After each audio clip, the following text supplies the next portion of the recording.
Power rarely arrives with noise. It enters quietly, without warning or overt resistance.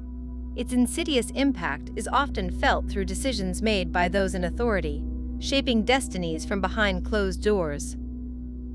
Throughout history, countless individuals have suffered not at the hands of declared enemies, but due to choices made by those who claim to protect them.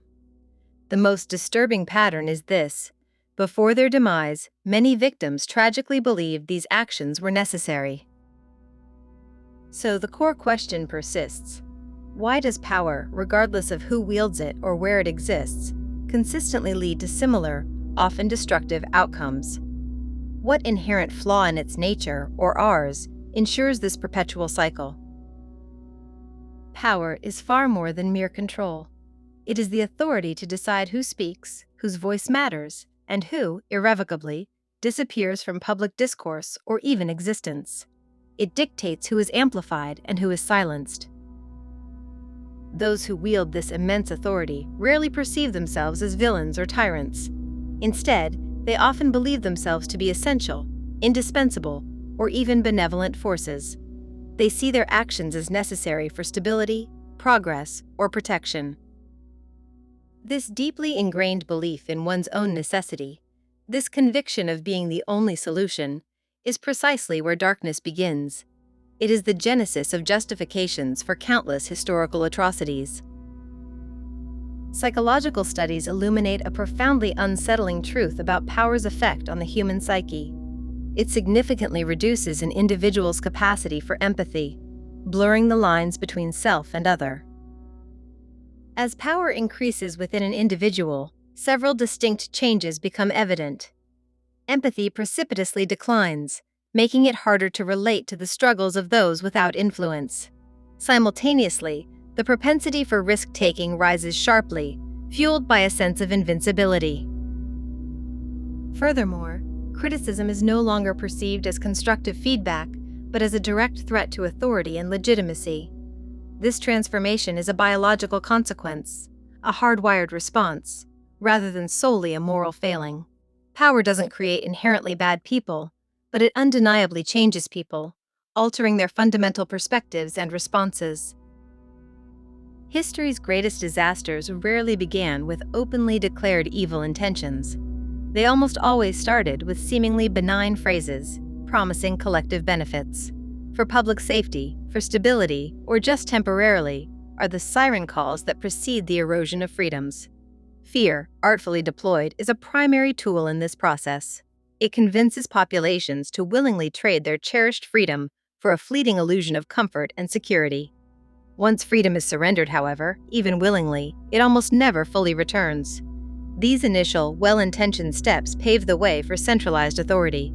They create a pathway for power to consolidate, often under the guise of urgent necessity. Shared power, by its very nature, is often slow and deliberate. It invites debate, encourages friction, and demands compromise, ensuring that decisions are thoroughly vetted and broadly accepted. In stark contrast, centralized power appears incredibly efficient. Decisions are made faster, resistance is minimized, and directives are implemented with swift, often unquestioning, obedience. This efficiency can be seductive, particularly in times of crisis. However, history offers a clear and unwavering pattern. Efficiency without accountability is inherently dangerous. Systems that appear most effective in their rapid execution are precisely the ones most prone to catastrophic collapse when unchecked. Without the checks and balances of distributed power, even the most well-intentioned systems can falter spectacularly, leaving immense devastation in their wake. Power rarely sustains itself through brute force alone, at least not indefinitely.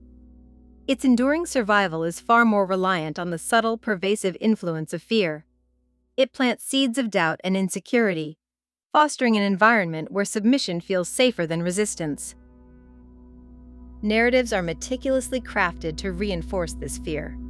If we are gone, chaos will follow, proclaim those in power, presenting themselves as the sole bulwark against societal breakdown. You don't see the full picture, they condescendingly explain, dismissing dissent as uninformed. Trust us, they insist, demanding blind faith without offering transparency. These fear-based narratives do not remove choice outright. Instead, they cunningly persuade people to voluntarily relinquish their choice, to surrender their autonomy for perceived security. Fear convinces individuals that giving up their agency is the wisest, safest, or only option available. Every new generation confidently believes itself to be different. They see themselves as smarter, more advanced, and immune to the errors of the past. They read history books, analyze past mistakes, and intellectualize the trajectories of empires and ideologies. But history is more than mere information. It is a tapestry woven with raw human emotion. And emotions, unlike facts, often repeat themselves with startling fidelity across generations. When history is only read and intellectualized, but never truly felt in the collective consciousness, its lessons remain abstract. When the deep emotional impact of past choices is bypassed, societies become susceptible to repeating the same cycles. The fundamental human responses to fear, security, and authority remain constant, leading to predictable patterns despite superficial changes in circumstance. In our modern era, power does not always wear uniforms or occupy imposing physical structures. It has become far more pervasive, subtle, and often invisible. Today, power resides in the very fabric of our digital existence. It lives within the platforms we inhabit daily, the algorithms that curate our realities, and the invisible decisions made by unseen hands. This power dictates who sees what information, who is amplified to millions, and who is quietly, effectively, silenced. It controls the narratives that shape our understanding of the world, determining what becomes visible and what remains obscure. The most powerful systems of control are often the ones you don't even notice, the ones integrated seamlessly into everyday life. The most effective form of control is always the most subtle. If people genuinely believe they are free, that they are exercising genuine autonomy, they rarely feel the need to resist or challenge the established order. This is the cornerstone of modern power. Choice becomes meticulously curated, presented as a wide array of options that ultimately lead to predetermined outcomes. Reality itself becomes filtered and personalized, shaped by algorithms to reinforce existing beliefs and minimize exposure to dissenting views. This environment of curated choices and filtered realities makes collective resistance profoundly less likely. For the first time in human history, power has evolved to present itself not as a restrictive force, but as an expansive form of freedom. It offers convenience, connection, and a personalized experience, all while quietly shaping thought and behavior. Power perpetually changes form. It shifts its language, adopts new technologies, and dons different faces across epochs and cultures.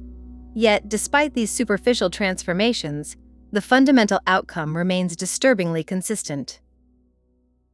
If power, by its very nature, consistently changes people, reducing empathy and increasing the propensity for control, why do we continue to build and depend upon systems that place such immense authority in the hands of a few?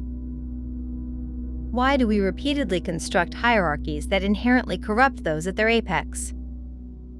This is perhaps the darkest truth of all. It is the enduring, unanswered question that echoes through every generation, every civilization.